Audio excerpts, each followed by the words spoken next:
Кызым билгин, турмуш деген оңой нерсе эмес. Дайым эле кичинекей кезиңде ата-энең баарын дайындап коюп, ойноп эле жүрө бере турган нерсе эмес.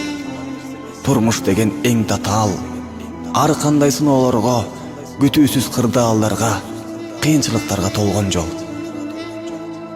Өзүң жакшы болсуң да, тегерегиңдегилерден көптөгөн жамандыктарды, куулук шумдуктарды күтсөң болот. Албетте, бул сен күйөөгө чыкпай, ата-энеңдин жанында жүрө бер деген сөз эмес. Бул деген өтө кылдат болуп, абайлап, ар кыйынчылыкка даяр болуп, ага чыдап, аны жеңип кетүүгө даяр болуш керек дегенибиз. Кызым, ар бир нерсенин өзгөчөлүгү, өзүнө тиешелүү сыпаттары, жасай турган иштери, вазыйпасы бар. Ар бир нерсе жасай турган ишке ылайыктуу жаратылган. Бирок аны туура эмес колдонулса, ал тез эле бузулуп калат. Китеп окуш үчүн жасалат. А бирок аны менен үй шыпырса же отургуч кылып отурса жарайбы? Стул адамдар отуруш үчүн жасалат. А бирок аны менен жүк ташса болобу?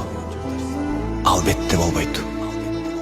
Биринчиден ыңгайсыз, экинчиден тез эле сынып калат. Ошол сыяктуу кыз да эркекке караганда дененин түзүлүшү менен да, жасай турган иши менен да айырмаланат. Ошол вазыйпаларын аткарыш үчүн ага атайы ошондой сыпаты болуш керек.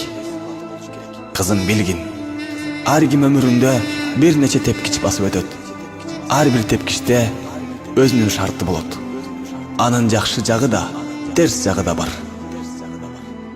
Кичинеңде эч кандай жоопкерчилик, вазыйпа жок. Бейкапар ойноп, күлүп, эркелеп жүрө бересиң. Бир аз чоңойгондон баштап, сага талаптар коюла баштайт.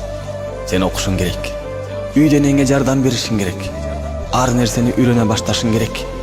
Андан кийин сен бойго жете баштайсың. Сенден токтоолук, уяттуулук, тыкандык, мээнеткечтик, дагы турмушка чыгам деген кызга ылайыктуу көп сыпаттар талап кылынат. Албетте, көп ата-энелер кыздарынын келечеги тууралуу көп ойлонбойт. Алар бардык нерсе өз агымы менен эле боло берет экен деп ойлойт. А бирок сен өз камыңды эч качан унутпа. Көп өнөрлөрдү энеңден, жеңелериңен, курдаштарыңан үйрөнүп ал. Турмушта кандай гана кыйынчылыктар болбойт. Өнөр болсо, ар дайым кыйынчылыктан кутулууга жардам берет.